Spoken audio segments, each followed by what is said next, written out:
offer you this to do this project, what made you become so excited to accept the offer? Siyempre, it started sa birthday ko. Yeah. Yung birthday ko mismo. So, it seemed like the perfect opportunity for me to spend my birthday week with all of the people. Because of course, being in the position that I'm in, I love to always contribute something, whether it be in advocacy, but also in contributing happiness. And I feel like that's what Showtime does. It brings happiness to people. And so I'm happy to be a part of it. Happy birthday na pala. Thank you! How does it feel to be 25? 26? At 26. But thank you. It actually doesn't feel any different. But I feel very grateful to be in this position, in this new chapter, since I'm giving over my title Miss Universe, to be embarking on so many new endeavors, and it's really very exciting because I'm learning once again. What are your birthday goals or goals for the 2020? Do you believe in New Year resolutions? Yes and no, because I feel like you shouldn't wait until the new year lang to start improving or doing something good for yourself. I feel like every day is a perfect day to start a new journey or a new endeavor. But for my birthday this year naman, gusto ko rin to spend a lot of time with yung tatay ko kasi medyo matanda na siya. And it's become very apparent to me that my life is getting increasingly busy, but I also need to allocate time for him. So family is going to be really important to me this year. What's your reaction about the birthday greeting sa'yo ng new Miss Universe? Oh, it's really sweet of her. So si Beanie, I actually witnessed her whole journey kasi judge ako Sa Miss South doon sa Africa. Miss South Africa. So doon ako sa judging panel niya. And I saw her be crowned from candidate to Miss South Africa and then of course to Miss Universe. So it's really lovely to see her blossom into the woman that she is. Yeah, I was very touched by her. How do you react to those who say na hindi daw siya ang ganun kaganda? Yeah, hindi daw pang beauty queen yung beauty niya.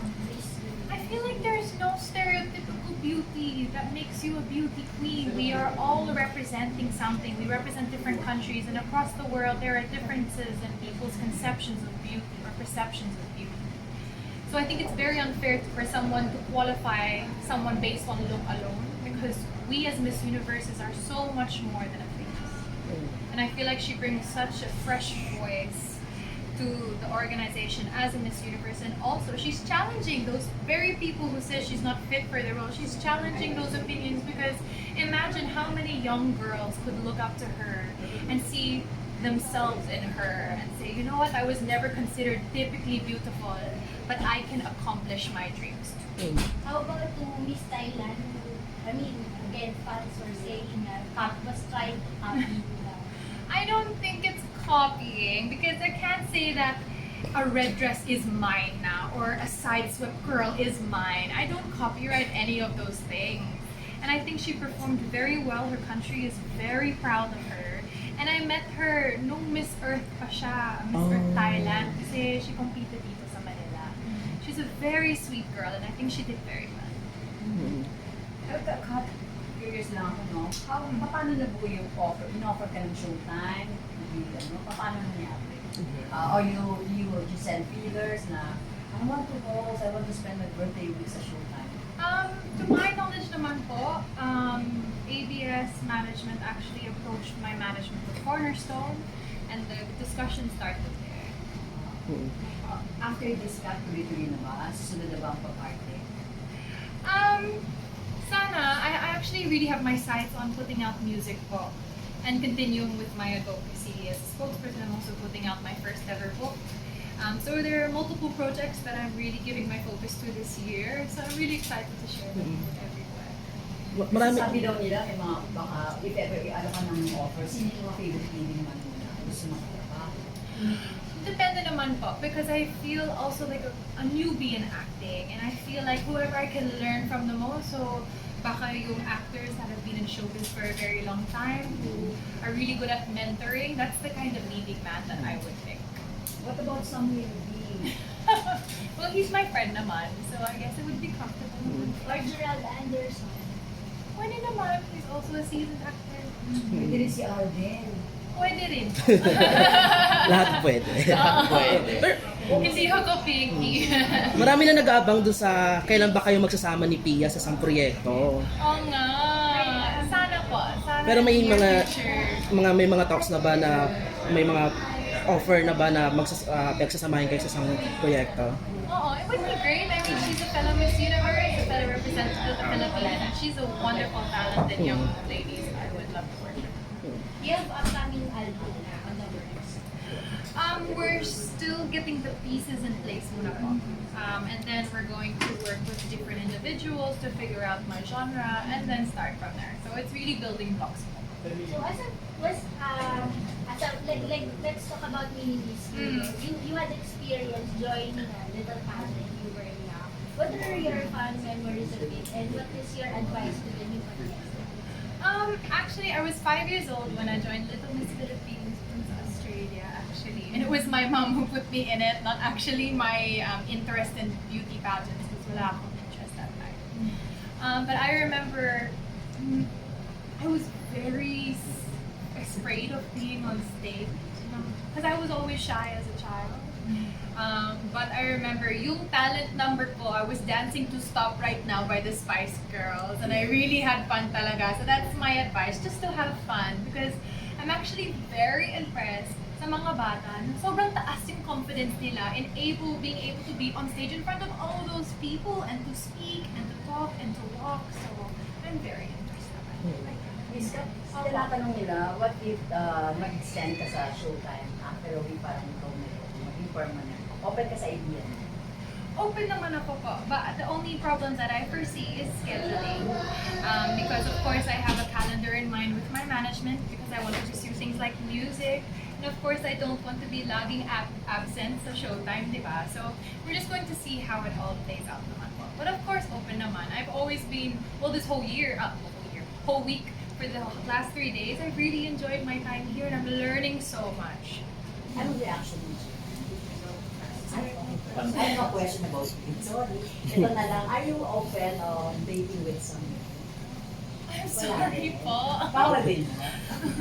Last na lang, kumusta ang father mo na may cancer? He doesn't have cancer anymore. Okay. Dun sa post, it's a letter to my 15-year-old self. So 10 years ago, my father had cancer, but he beat it naman po, as is stated in the post. So, but it was a medyo troubling time for me, nung bata pa ako, seeing my dad go through something like that. So if I could write a letter to my 15-year-old self, I would say, please be strong, it's okay, your dad will be with you 10 years later and he will be healthy. Yun lang ang message sa post. Pero okay na pala siya. Opo.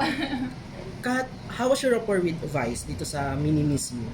Actually, I really look up to Vice so much because I admire the quickness of thought, the way that she's able to really carry and direct the segment. So I'm learning a lot talaga, and she's been very, very kind to me and showing me the ropes. So I'm really appreciated to be next to someone who's so established and so very talented. Kat, are you planning to mentor the next generation of beauty queens? Since Miss Universe Philippines, I guess, they're staging the beauty pageant like this year. So, are you planning to like mentor the winners? Wala akong concrete plan, but I would be happy to be maybe as a consultant, maybe to do one workshop or something like that. But I feel like also I'm busy with my own career that I won't be able to commit to a full-time mentoring position. But also I have no fear because I feel like there's so many amazing mentors dito sa Philippines that has such passion for our country representatives that they will not lack in mentorship and in training and in guidance. And there are a lot of great musicians in the Philippines. Who do you want to collaborate with or write a song with or maybe do what you're with? I would love to be on stage with Lea Salonga. Wow. Ever since I was a little girl talaga, I really look up to her and the way that she was able to elevate Filipino talent sa international stage. And of course, as a child, my favorite movies were Mulan and Aladdin. So she's really one of my idols. So that would be amazing for me. Speaking of Lea, do you want to do a theater play someday? Yeah, I'm very open to Broadway. I love watching Broadway as it is. And I was in a local production of Miss Saigon when I was 15. So I do have a love for being on the theater. So sana I get to also explore that field in the future. Yung opening number mo nung Monday, ang ganda nung ginawa mo mga arrangements kay Cindy Lauper na song. Patagal mo nang ginawa yun ka? Hindi naman po. Actually, it was thrown together quite quickly. But I really love the way that the production was able to execute it with the lights and with the transition and the different moods in the piece, and it was amazing, and I had so much fun talaga. Especially since it's my birthday rin. Favorite ko ba si Cindy? Hindi naman po. But of course, iconic naman siya. At saka yung iconic yung song yan. Hanggang na yon, like a female anthem. So, Hindi ikaw pumili yung song. I had a say in it naman, if I liked it or not. So of course, when they presented Girls Just Wanna Have Fun, it seemed very appropriate because it was my birthday mismo. And Bagay naman. Ang ganda mo nga. Ganda thank ng you boses po. mo ka. Thank you po. Later you'll be hosting Tawag ng Tanghalan. Opo. How do you prepare for it and what are your expectations? I actually studied lang po yung mga profiles ng contestants because I really want to learn about yung stories nila. Kasi kapag nasa stage ka and you're delivering a song, there is so much more impact kapag may inspiration or may meaning behind it. Diba? Kapag may love for family or love for another or something you've gone through and you put that in the song, I feel like it touches more people. And so I was really learning about their backgrounds, what they've been through, where they're from. So that was how I did it. I look forward to being able to talk to one of the contestants later. How about dancing more? Well, I'll try, but I feel a little bit awkward naman when I dance. But again, I'm open to a lot of different things, and dancing is one of them. So, ano yung reaction mo sa nangyayari ngayon sa Australia? Yung, I'm really devastated. And the really terrifying thing about it is there's only so much that we can do to actually put out the fires, because to a certain extent they become unfightable. But I really call for people to support and donate to especially the servicemen and firefighters, because they are all volunteers. They all, while they're out there fighting these raging flames and putting their lives on the line, their families and their households are not being provided for also. So if anyone could reach out and donate, or if not, if we could just spread awareness and talk about the bigger conversation of how are we treating our earth. Because at the end of the day, it is a natural climate disaster of a bushfire. And so, yun lang po, if we could start talking about it at that level, we really need to be able to look into ways to giving the future generation a world which they can inherit. Not something that will be ashes. malayo naman yung bahay ninyo sa Australia dun sa... Doon sa west side yung mga magulang ko, at saka yung parts na mas affected by the fire are on the east. So thank God that my family is safe, but there are so many families that are displaced without homes. There are people who are missing, and up to 20 is now the death toll. So it really is devastating what's happening, and I hope that people will not just forget about it, will not just see it as a trending topic. I hope that really people would really focus on it and do what they can. So given what's happening in Australia and so beauty, is there will there be a world war or are the end times here? I cannot speak to that volume, but I always believe in the power of prayer, and I always feel that there is always hope.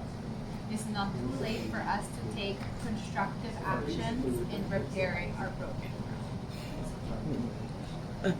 It's been almost a month since nung may bago ng Miss Universe. Mahirap ba yung transition mo ngayon hindi na yung sa yung crown? I mean, do you miss the crown, being the Miss Universe? Hindi naman po. Because when you go into that journey, alam mo na that it's only a year that you get to hold that platform. It's not like it's taken away from you without you knowing, diba? Like, you go into it knowing that that's the time that you have in that position. The only thing that's different is, of course, moving from New York back here home to the Philippines. But I've been very much looked after by not only my management, but also my family and friends who have made the transition very easy for me.